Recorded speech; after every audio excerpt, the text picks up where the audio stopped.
Hello, everybody, and welcome to today's webinar presentation, Securing APIs at DevOps Speed, brought to you by Contrast Security. I would like to introduce you to our presenter, ERIK COSTLOW. ERIK is a software security expert with extensive Java experience. He manages developer relations for Contrast Security and Public Community Edition. ERIK was the principal product manager in Oracle, focused on security of Java 8, joining at the height of hacks and departing after a 2-year absence of zero-day vulnerabilities.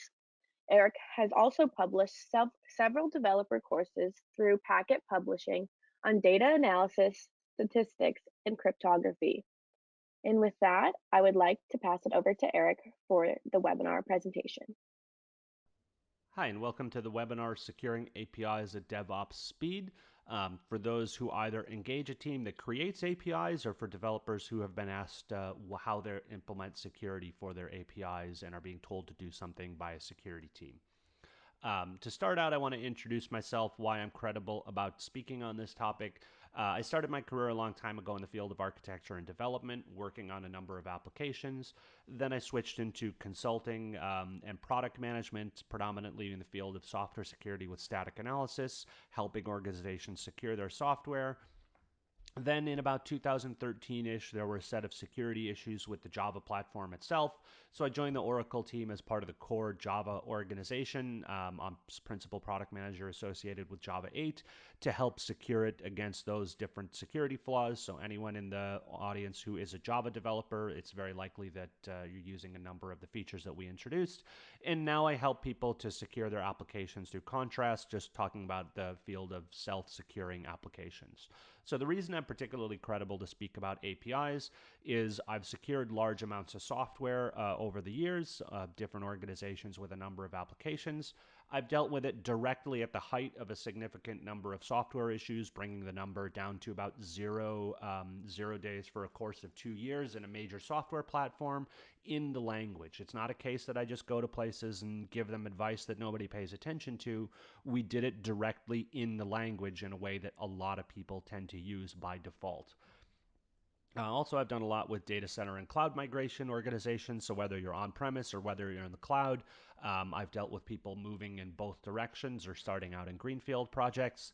And just for some context, I do still write a significant amount of software. I just write a bit less of it now because I tend to focus on things like specifications of making sure that priorities are clear and people understand what problems are being solved.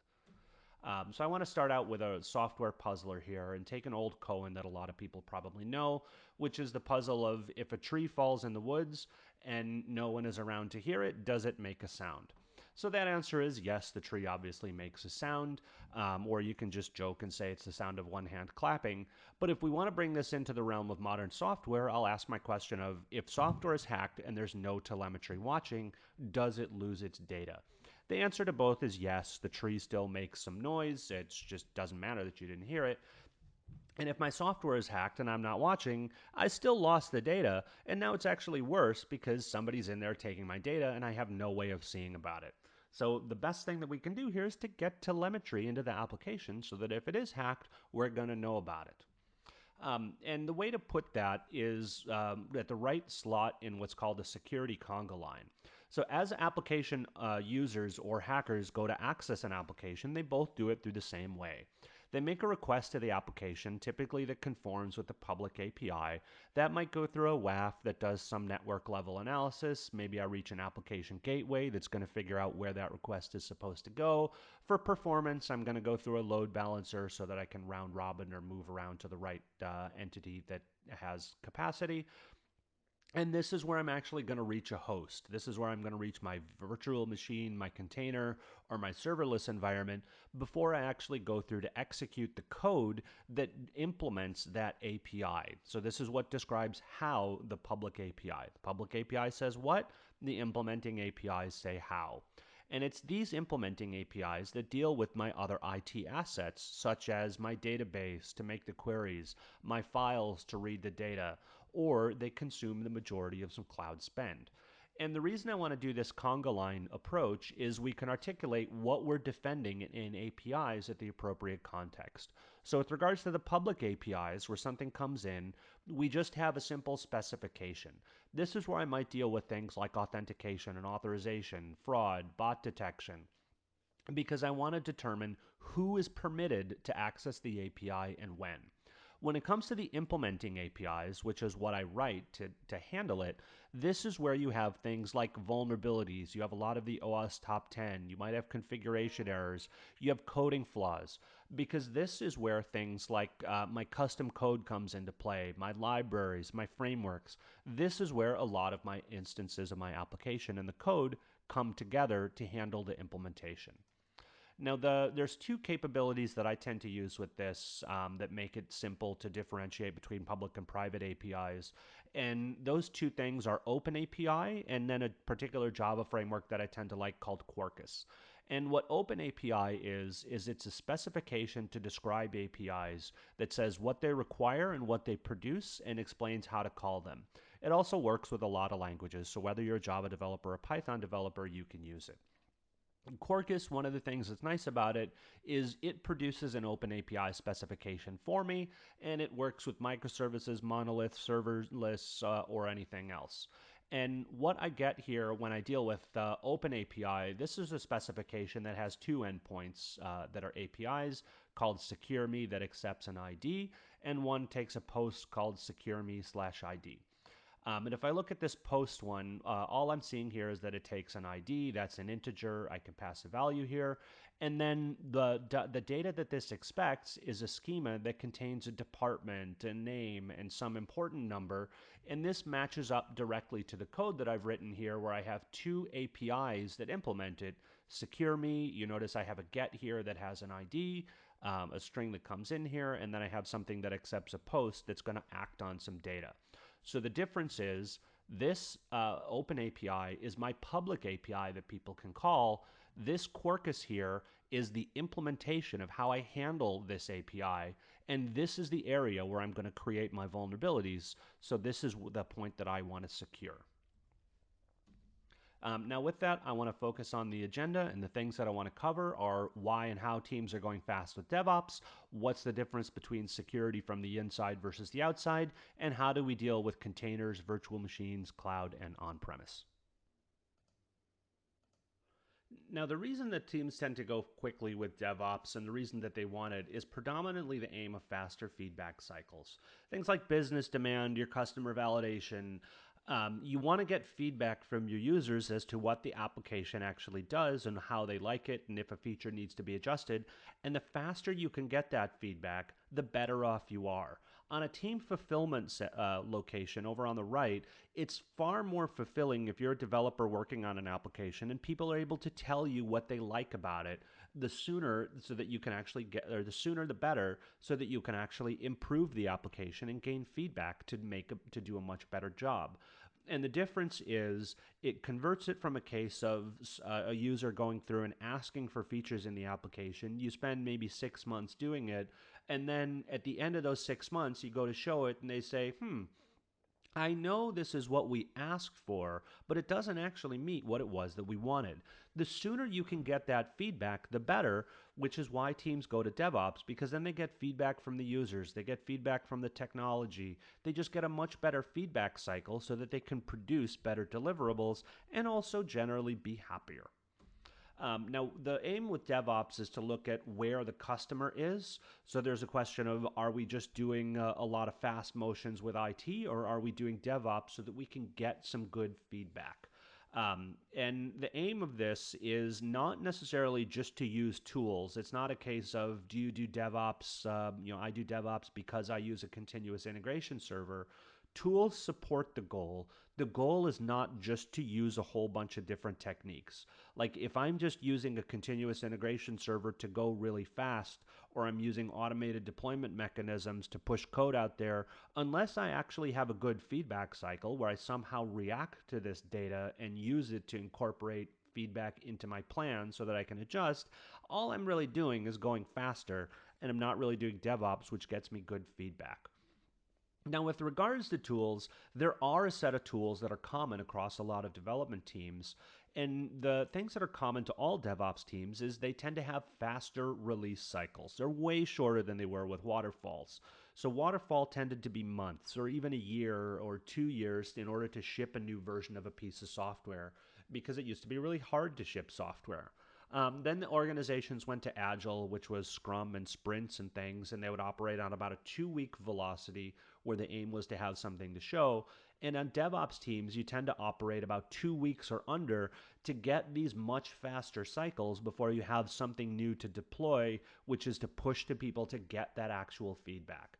Now, there are a couple tools that DevOps teams tend to use across each different phase of here. So, in the planning phase, you tend to use things like a wiki, you tend to use issue tracking to describe what you're going to do. On the build side, you tend to use an integrated development environment. I like NetBeans. A lot of people like Visual Studio Code, Eclipse, IntelliJ. Or this is where you're going to use your build tools like Maven, Gradle, or whatnot in order to improve your development capacity. On the continuous integration side, this is something that's going through, doing an analysis of the code or just operating it and handling the build so that you can monitor for various technical errors early. At a deployment phase, nobody's going remoting into the box to look at things to do a deployment. The whole things are automated. So at deployment, you might use some common orchestration frameworks like a Chef or Puppet or anything else. This is where your container management things come into play because the aim is to automate this so that you can get it into production reliably and accurately. Once you're in production, this is where you're going to bring your telemetry data, your monitoring, or anything to bring information back to that continuous feedback cycle so that you can go back to the beginning and plan based on some actual information. Now, for DevOps, the important thing that you get from a couple API tools, from like your Swagger or Quarkus, is the goal of OpenAPI is to communicate the public API to people. And the reason that I use Quarkus is that I can very quickly change and adjust my API. So again, if I go back to my OpenAPI right here, if I have someone who's on another team and wants to communicate to my application, they can just go here to my OpenAPI specification. They'll look at this, they'll say, okay, I can call secure me, and if I give an ID, I'm going to get something back. So if I try it out, I might say ID number 6, hit execute, and it'll come back here and it'll say, yep, item ID 6 that responds to what my code was. Similarly here, if I'm going to post and I'm going to edit one of these documents, I have to pass in this information, and now people can see what that information actually is versus guessing or just shooting a bunch of APIs over the scenes. I can also look at my schema here, and here's very clearly a depiction of what this API expects so that people know how to call things and communicate between development teams. Now, over the years, different development teams have focused specifically on speed. We got to be faster, we got to move quicker. And the difficulty here is speed without security is not really a good thing because all you're going to do is have a bad result faster. So it wouldn't make any sense to release a new version of an application and say in the release notes, congratulations on this new release. We enable hackers to steal records up to 33% faster. If you want to exploit the application, if you want to take over the server, we guarantee that you will be able to do that in less than 2 seconds.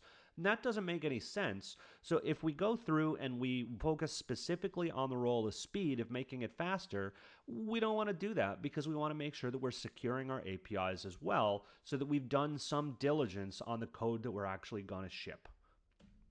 Now, the way we want to gain inspiration on this, we can look at the ways that DevOps teams have solved performance, and we can make some similar determinations based on security. The way that DevOps teams tended to solve the performance issue, which they're very good at, was not by making people dedicated experts. It wasn't by taking people and teaching them about formal methodologies of performance operations or everything that dealt with CPUs, about how to look at cache contention. Right, there's still a lot of people who are really good at performance analysis, but the way that performance was really solved was by automating a tool at the right location that automatically does the right thing. So that operate phase over there, if you're watching production to look for performance problems, then when you find a performance problem, you're going to know about it. right? So it's a lot easier because now instead of having everybody be dedicated experts, you have a tool be the dedicated expert, and the tool just gives you the right information based on what it actually sees. So the way that teams tend to do this is you start an application with a performance monitoring agent. It might be a New Relic, it might be an App Dynamics, it could be anything. People just use the application as normal. Somebody's using it. Maybe they don't even know that you're doing performance analysis because it's supposed to be transparent to them. They just use the application as normal, work on it, and do the thing that they're supposed to do. And what happens is the performance agent, when it detects a problem, it just reports to you and it says, hey, there's a problem. Hey, my queries are taking over this amount of time. Hey, my queries are taking, 50% more time than they used to. The point is, it just tells you the information when you need to know it. Now, the DevOps solution that we can use for security is, notice here in this description, I'm just crossing the word performance off and writing the word security. So you start the application with a security monitoring agent. Somebody goes through to use the application as normal. That person, they don't really need to know that you're watching security. They're just using it and doing their normal job. And the security agent tells you if and when a problem happened. And if you do this, you now have transparent security that people don't need to become a dedicated expert security tester. They don't need to go attend a massive training about the OWASP top 10 or all these different vulnerability types. They just use the application, and because the tool is the expert, the tool can bring me that automated context. And the point is, most usage is safe, so you just leave it alone. So performance tends to work pretty well when you're doing security analysis because the majority of time, you don't really have to be looking all that hard, right? Same thing with performance. Does performance analysis have an impact on performance? Not really, because then you wouldn't put it there. Right. When we have teams that work together, we tend to have two different teams that are sometimes at odds but can work very harmoniously together. There's DevOps teams, which is where the developers are, and there's security teams. And right away, bullet number one is it's important for both of them to move at their own pace. Security teams shouldn't be coming in and telling them, here are all the changes that you have to do. Development teams have their own processes that work particularly well, and they want to be able to handle security, but also not have delays on their team. So if you don't have delays on your team, it's what you like because you get to operate pretty well.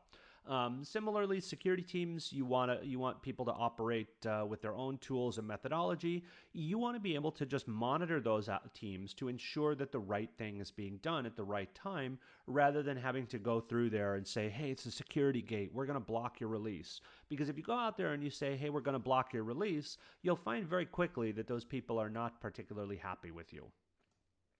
Now, the role of OpenAPI for teams, the way that you can secure APIs, the important part about that public API specification is that you can communicate to others, and you can do things like automate the generation of compiler client libraries, and you can also get some compiler validation of the API calls. So if I have two different applications that communicate together, unlike just shooting data over back and forth over HTTP, when you have a dedicated API specification, you can go through and you can actually formally verify based on those client libraries to ensure that you're not like making up a parameter that isn't there.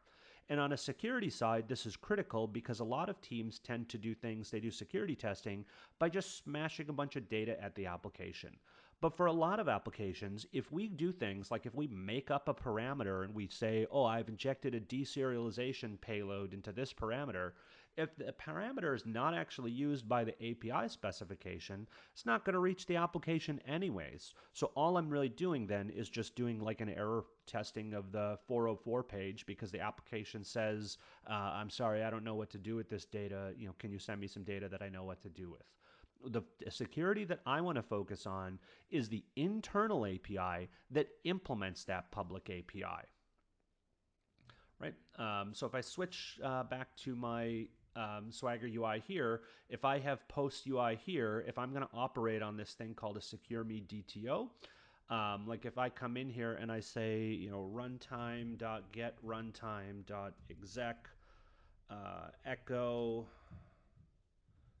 plus body.get name, right? It isn't clear that there's a vulnerability here. From the public API right here, if I look at this, it's not clear to me that this is executing commands, but on the internal API, I'm actually taking this data that comes in, this DTO that comes in through the post body, and I'm running a command on it.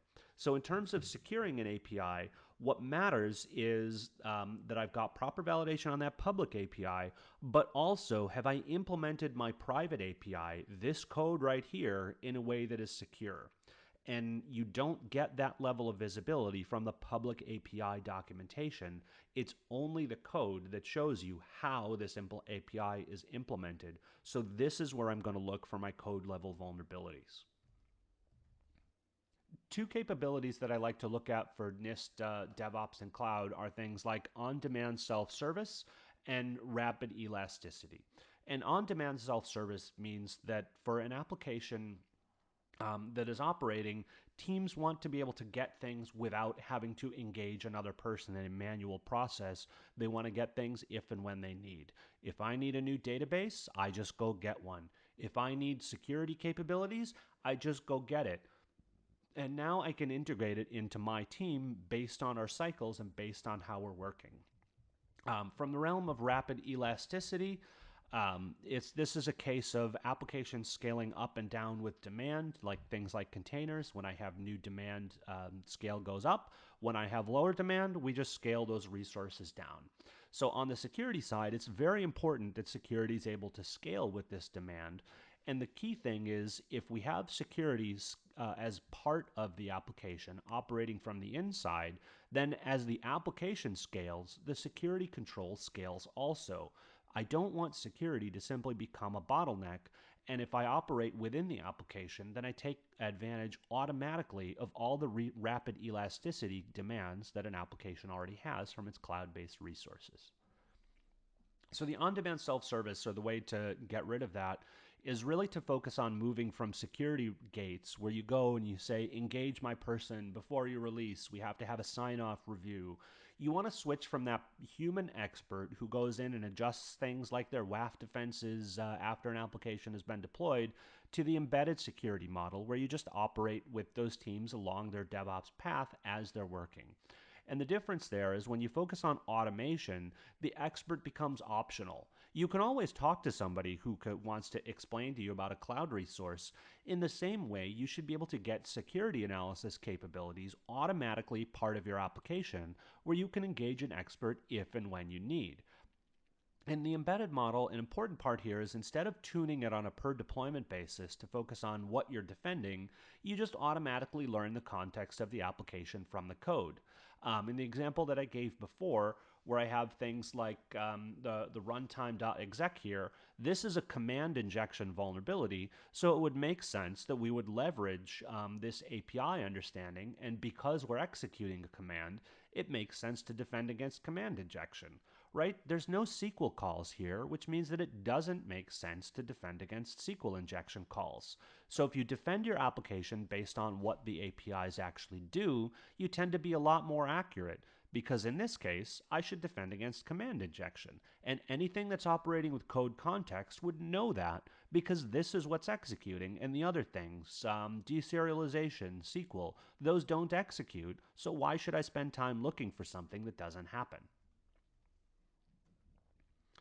And when DevOps is easy, we tend to have security teams that work well. There's three major integration points that I like to focus on. One is software composition analysis. The other is called IAST, Integrated Application Security Testing, and RASP that operates in production, called Runtime Application Self-Protection, that uses context.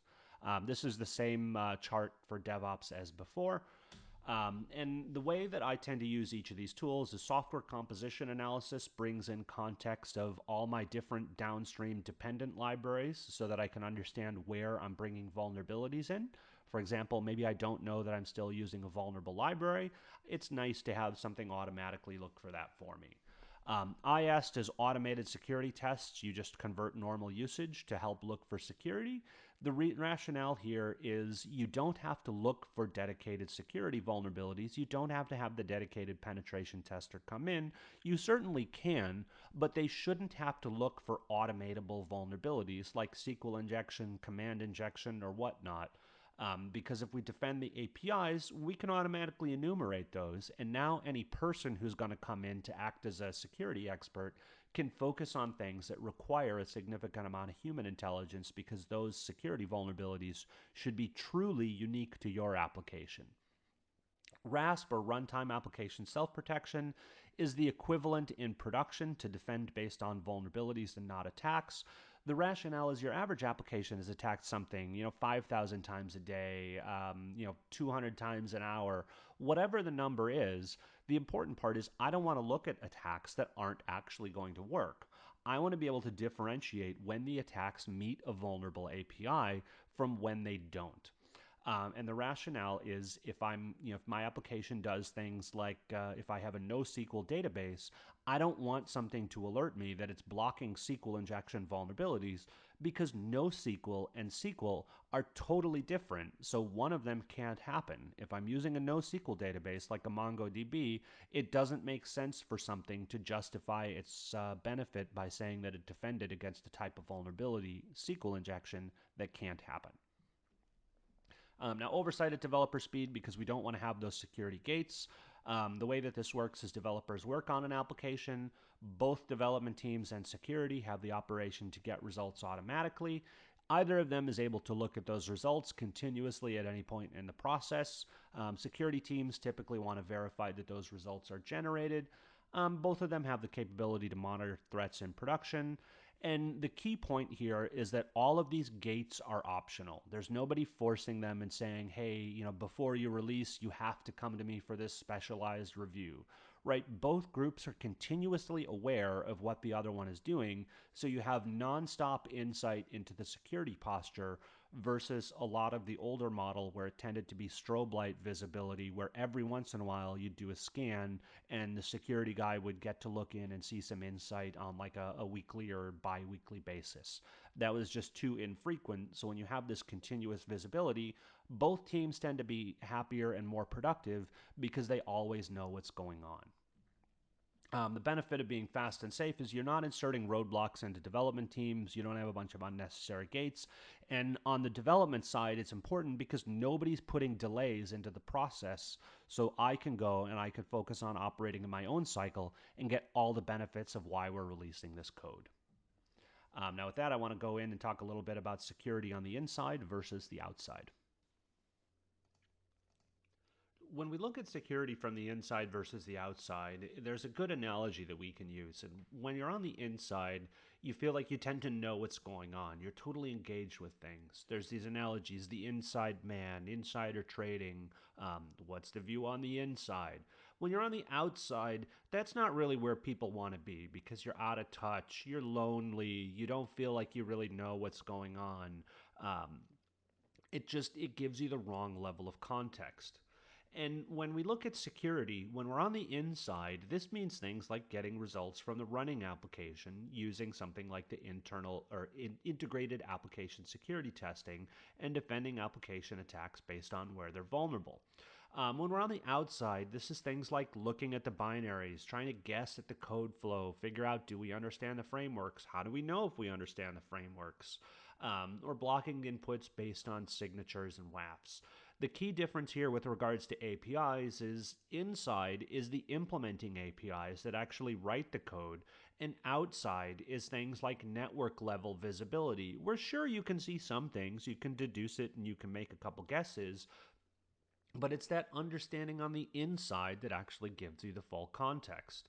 And when we watch it from the inside, what we see is visibility at multiple detection points. We operate in a controller. How does that operate with the data layer and DAOs? Okay, well, let's figure that out. All right, we're going into some user libraries here. We want to figure those things out. It's just you get significantly better visibility when you're on the inside of the actual implementing APIs because you can understand everything at just about every level of where it needs to be across a request and beyond, so that you can defend based on how that application actually uses the data and what it does, rather than your simulated guess or something that someone told you about what it does. When you use the code, you're on the inside and you have that full insider's perspective. Now, the Open API, the reason that this beats monitoring from the outside is when you're on the outside, you really have one opportunity to make a decision. Can this data go through my checkpoint of control, my point in that conga line? Yes or no. When we're on the inside, we have all kinds of decisions and opportunities to either make a decision to block something or to improve the ability for subsequent decisions to do so.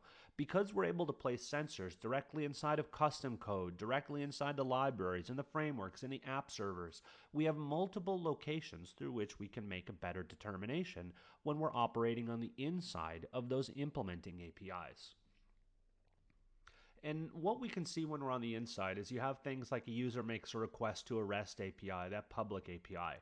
The way that that's implemented, it's probably going to put a couple strings together. Maybe there's some decoding or encoding going on based on base 64. There's a series of operations that happen before something actually does a sensitive operation.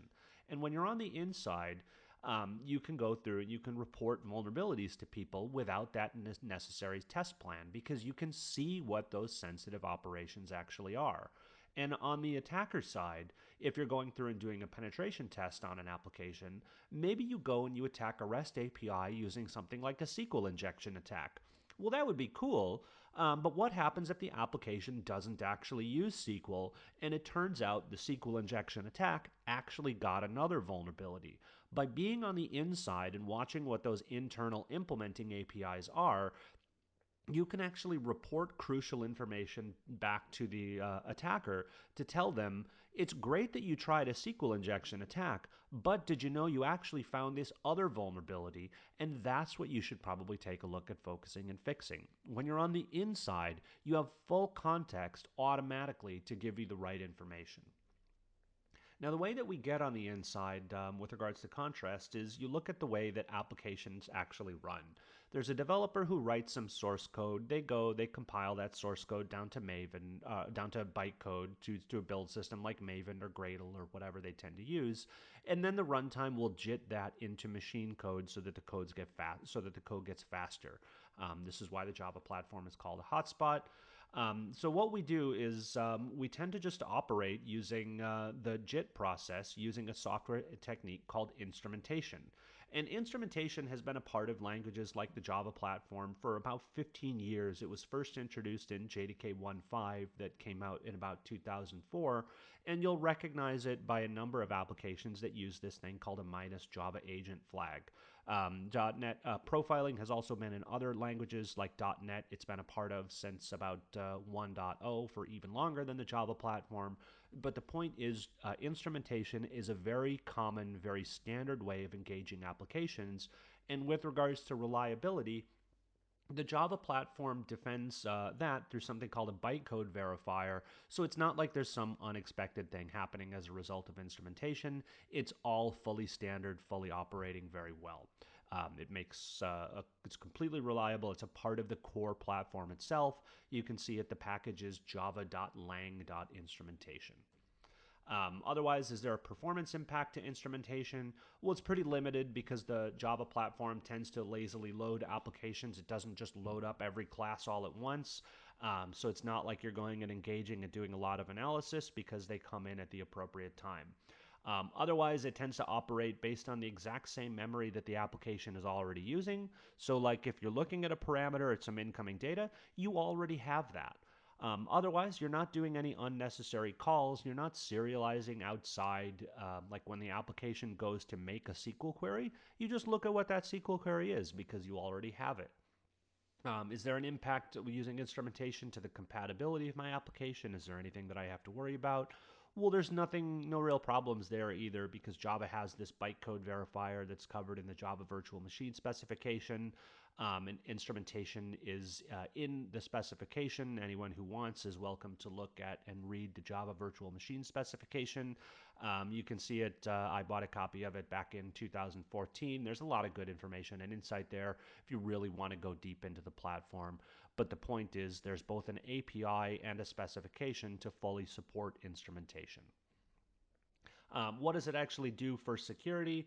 When we look at the outside at that CONGA-LINE of application security, we might have an attack come in. It's an attacker who tries a SQL injection parameter, and something like a web application firewall will go, oh my God, you're being attacked by SQL injections. Wow, this is really bad. You better pay attention. You're getting a lot of these attacks.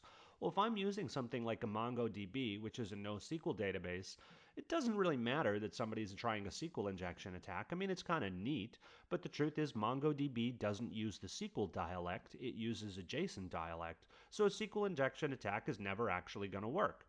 Meanwhile, if you're instrumenting on the inside and you're watching what actually happens, let's say that same attacker goes through and they try a SQL injection attack against your application. The instrumented application will just look at that and it'll say, no, that's interesting. There's a SQL injection attack coming in. I know about that. That's cool. But you know what? We never actually engaged the SQL APIs. So I'm going to record that there was an attack here, but I'm not going to bother to alert you or to flag anything because this attack can't actually do anything. And it's neat, but it doesn't really matter. Otherwise, in terms of the personnel problem, this is where people come into play because there's a lot of problems that we have when application security doesn't have the right context. Things like alert fatigue, all kinds of things getting through, and having to constantly tune in a bunch of times and go in and change it, and like, oh, can I block this? Can I block that? It's a lot of extra work to do. The alert fatigue, no one likes things that constantly alert things about, like, hey, there's a problem here. Oh my God, you're being attacked.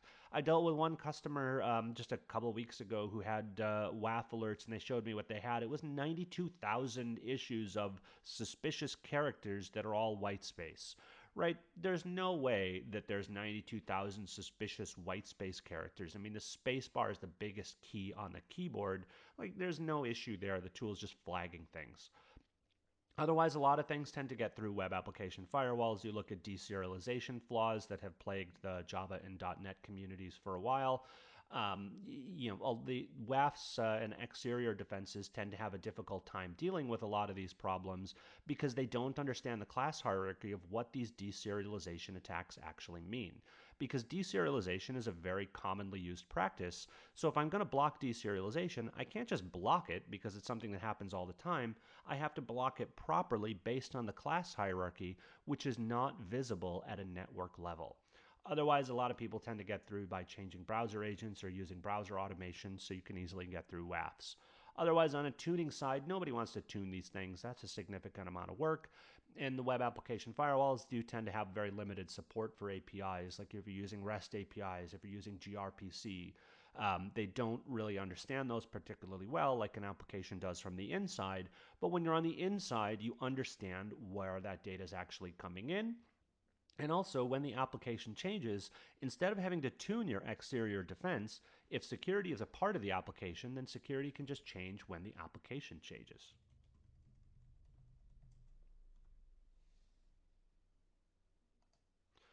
Also, why is WAF difficult to tune to APIs? The rationale is I've switched a couple times to this open API specification to look at it. A lot of applications generally don't produce an open API specification because it's new, it's not supported by all frameworks, not everybody needs it. And even if you do have an open API specification, that open API specification doesn't actually cover how the spec is actually implemented. So the thing that's missing from that open API specification is things like, does this actually use a database? Does it use files? What are the things that we're actually defending? So even if a web application firewall or exterior defense can take advantage of an open API specification, it doesn't have context as to which of the OWASP top 10 or which vulnerabilities actually apply. Also, if anyone wants to go in and take a significant look at these exterior defenses, there's a nice about an hour-long presentation about modern WAF bypass scripting techniques for autonomous attacks. That's just somebody cramming through a WAF for about an hour and does a pretty good job of getting all kinds of attacks through. Otherwise, why does integrated analysis that operates on the inside work better for APIs? Let's say you have two different developers. You have one developer who works on one module of the application, and you have another developer who works on another different module. You notice they're different people because one of them has a mustache and the other one doesn't, and that's an easy way to tell people apart. So what happens is each of them works completely on their isolated module, and then ultimately those go down and reach a continuous integration server, which compiles each of them separately and then has a separate assembly job to piece things together. The rationale is that code never actually reaches. There's the module A and module B never actually exist in source code form at the same time. And if they never exist in source code form at the same time, then either static analysis can't get a good data flow trace between the modules to understand how they connect, or I need separate jobs to do the combination, which never actually happens. The benefit of IAST is because the thing that's common to all code is that that code has to run. If you analyze it together as it runs, you're never going to miss out because you have the whole code that's running, because that's what the application is designed to do. So you have the actual full and complete app. Oh, I went backwards. Why IAST beats dynamic for APIs? When you have a dynamic scanner like a DAS scanner that goes and submits random payloads into the application, the difficulty that they have is they don't have visibility on the inside to understand what their attack is actually reaching. Another difficult issue is a lot of security teams say that one of the first best security practices that you should do is to not send detailed error messages. So if a team is listening and they're not sending detailed error messages back to the client, then there's very little for the dynamic analyzer to key off of. So it might try a SQL injection attack. Maybe it reaches a SQL, maybe it doesn't. The point is it will never know because you hid that information from it because you followed what the security team said. So dynamic scans tend to be very difficult on an API perspective because they don't have that open API specification and they don't have insight into the backend implementing API to see what they're actually attacking. Otherwise, Contrast has some cool feature called the Route Intelligence API, which provides coverage over the routes. So as you go and attack an application or as you use it, you have questions of what are the points of ingress, like what are the public APIs of this application. And you want to know questions like, have I tested each of the routes? Do I know about them? Do I know where they are? On a route by route basis, what did I find? Or as someone releases a new version of the application, did those routes actually change? And otherwise, you can't do this on a URL basis because a lot of applications tend to have what's called a wildcard URL. Maybe it goes to the URL APIs, orders, and then an order ID. And that's just a method that takes a string of the order ID. If I'm looking at this at a URL perspective, I'm going to go through and I'm going to say, well, we did a really thorough analysis. We tested API orders 1, 2, 3, 4, all the way up to 10,000, right? And the gist is those are all the exact same function. So on a URL basis, you're constantly going there, spending hours cramming against the same exact thing, and you're not getting any better additional test coverage. When you're on the inside, understanding the actual APIs, you can go and you can say, hey, like we've tested this check order function a whole bunch of times over and over. We probably don't need to do it anymore. And now I want to talk a little bit about deployment and runtime environments, about the role of containers, virtual machines, cloud, on-premise, and talk about the ways of getting applications to work. There's a lot of common deployment techniques that a lot of people use. And the thing that I like to emphasize is nobody goes out there and just deploys empty systems. Like you don't just say, hey, my goal here, I want to launch a new container into production. Can you launch a new container? Right? The point of launching a container or the point of having a virtual machine is that they're all designed to do something. So the main reason that I deploy a virtual machine is because it's going to run an application. The main reason I'm going to run a container is that it runs an application or a service to an application. The thing I want to deploy is the application. The others are just mechanisms for doing that. So the application is the ultimate driver, and then I'll just use containers, virtual machines, or a managed server bare metal to run my code to just operate the best. When I go to bundle an application, I maybe take a bunch of artifacts, I take a bunch of libraries, I jumble them together. Let's say one of those dependent libraries has a vulnerability there. When I go to package that application, whether I'm going to run it on a container or not, or a virtual machine, what happens is if one of my libraries is vulnerable, then the ultimate thing that I'm going to run is also vulnerable. So what happens is vulnerable components mean higher software, means you've inherited some risk, whether the vulnerability is in your custom code or whether you imported it. But when we approach this, we should just expect that different things will be vulnerable over time. So we go there, we take our usual library bundle, but this time, instead of putting a vulnerable component, or maybe we put a vulnerable component in, we put a security monitor inside of the application. And what that gives is an ultimate bundle where we can actually defend the application, because now there's a defensive control in as part of the application that can take action to defend this application based on how it's vulnerable. And if every component is vulnerable, not vulnerable today, you know what? Maybe that vulnerability, maybe we didn't bundle it in at the time that we shipped the application. Maybe we shipped the application and somebody discovered a new vulnerability, a week down the road. The point is, security is now part of the application, which means that I have the capability to adapt its behavior based on the way it's being attacked and based on the way it's vulnerable. So when security is a part of the application, you can do that versus having to constantly ship and update it. Otherwise, the easiest way to do this is to just use your continuous integration server to add security sensors. So before you go to ship the application or before you go to deploy it, you can just add that instrumentation monitor in place and just start it using the appropriate Java agent or whatever flag so that security can be added automatically as part of the application. The reason that I tend to do this is that the thing that's common with fault context when I have an application, I don't necessarily know if I'm going to run on premise or in the cloud or on a virtual machine or in a container. So I like to look at the role of what's common there. And regardless of where I'm running, I know I have a few constants. My Java application is a Java application. My Node apps are Node apps. My Python is Python. So whether I run it in the cloud or on premise, they're all the same thing. So I like to focus on the role of what is not changing.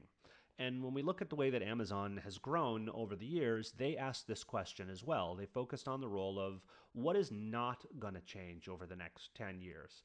And the thing that's not changing is nobody ever wants to pay more for their items or nobody ever wants slower shipping.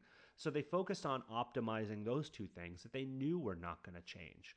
So on the software side, if we focus on securing the runtime, which is the thing that's not going to change, we can secure a Java application wherever that Java application is going to run, and we can secure a Python application wherever that Python application is going to run. So the truth of the matter is, at this level, the runtime or the deployment mechanism, containers or virtual machines or cloud, doesn't matter because we're at the underlying unit that is not changing, which is the managed runtime. And the rationale is all of these languages support runtime instrumentation in their own way. You have the same capability in Java, in Ruby, in Node, in Python. They might call it different things. .NET calls it profiling. Python and Ruby call it monkey patching. But the gist of the matter is it's highly compatible. It tends to work particularly well because the languages support it. And it's very easy to manage because I don't need to go changing my application and I can focus specifically on command line options and environment variables. I don't need to go through and re-architect anything in order to embed security, making it very easy for teams to work together. Self-protection also scales up, down, and out. So this is going back to that NIST definition of rapid elasticity. As I have my code that is going to scale up and down based on demand, if it's part of the runtime, that runtime is scaling up and down with demand. So by putting security into place as part of the running application, I'm automatically going to scale with that demand and take full advantage of whatever runtimes and capabilities that I have so that I defend the right thing in the right place based on usage and based on consumption. Also, a lot of teams, they tend to work much better. So development teams themselves can just integrate security using that self-service model, move at their own pace, as fast or as slow as they want. There's nobody blocking their releases. At the same point, on the security team, they can oversee what's going on using automation to monitor for different vulnerabilities in the application. And then as people, they can go through and look for different, more complex attacks that maybe require human knowledge and human intelligence to figure things out. As a security guy, maybe if you're a penetration tester, you don't get any benefit by finding your 5,000th career SQL injection. You've basically done the same thing over and over. So if you use automation to find these technology level vulnerabilities, you can move on to finding the really interesting things that are unique to that organization or application. Also, we want tools that support different development teams, so each person is constantly tasked to do more. Your average software developer now is both responsible for writing code. Does the code perform well? Well, they're also a performance engineer. They're responsible for that performance, ensuring that everything works well. At the same time, if there's a security flaw, those development teams need the ability to operate at multiple different levels so that they can make sure the application performs well and also make sure that it actually is secured. So by making the tools do the work of performance engineering and security monitoring, it's much easier for these software developers to scale to new domains that they might not be fully familiar with. Lastly, there's something, a free Contrast Community Edition, if anyone wants to give it a shot and just try it out. We support Java and .NET, so anyone who wants to go through and look and see inside of their own applications to find what vulnerabilities you have or to defend it based on how it's vulnerable in production, you're welcome to go and take a look at the Contrast Community Edition. And with that, I want to wrap up. We covered the role of why and how teams are going fast with DevOps, what some of the difference is when you secure something from the inside versus securing it on the outside, the ability to gain context from the running code of the implementing API, and also the role of containers, virtual machines, and essentially the agnosticism that seeing inside the application has, because it's the same runtime that's going to operate at each location. So with that, I want to cover the three kind of key points. When you're securing applications for DevOps teams with their APIs, you need to let the DevOps teams set their own pace because they're the ones who are operating. They have their own deployment cycle. The tools need to work for them. When we watch inside of the APIs, we tend to have a much better ability to scale because now we understand the context. We're able to leverage the code, which we didn't otherwise have at our network level defenses, so we can automatically scale to whatever the application does. Also, on the role of attention span, we want people to be able to focus on what is important to them. So, by development teams having the ability to automatically secure their applications on their own, it's significantly easier for them to secure their applications because they can take advantage of what the code does, giving much better ability to focus on what the output of that is and fix vulnerabilities rather than dealing with a series of other things. All right, and thank you very much. Thank you, Eric, for that incredible presentation. And now we would like to enter our Q&A mode. And our first question for you, Eric, is does defending an API require OpenAPI or Swagger? Yep, good question. It doesn't really require either OpenAPI or Swagger in order to defend an API. Those are just examples of how to articulate what a public API is. So you're welcome to have them or not. Perfect. Thank you. Another question is, are you involved with SIEM or SIEM? Yes, SIM. So security incident event monitoring, things like Splunk or Alien Vault or ArcSight. What you can do is typically apply the contextual intelligence of something like RASP or IAST to provide that information to a SIM. So it's pretty easy to integrate those, yes. Awesome. Another question is, aren't all applications API based? How is this really different? Yeah, so a lot of applications are API based, where you'd have something like a REST or a gRPC calls, but there's a number of other applications that are typically page based, where they kind of mix the model and presentation together. So those tend to be a little different because they rely on parameters, whereas APIs have like a well-defined API. Even though on the back end in the implementing API, pretty much everything is an API call. Perfect. And one last question for you. Actually, I see some more coming in. So, is there some sort of additional code generated or some type of coverage reported or flagged?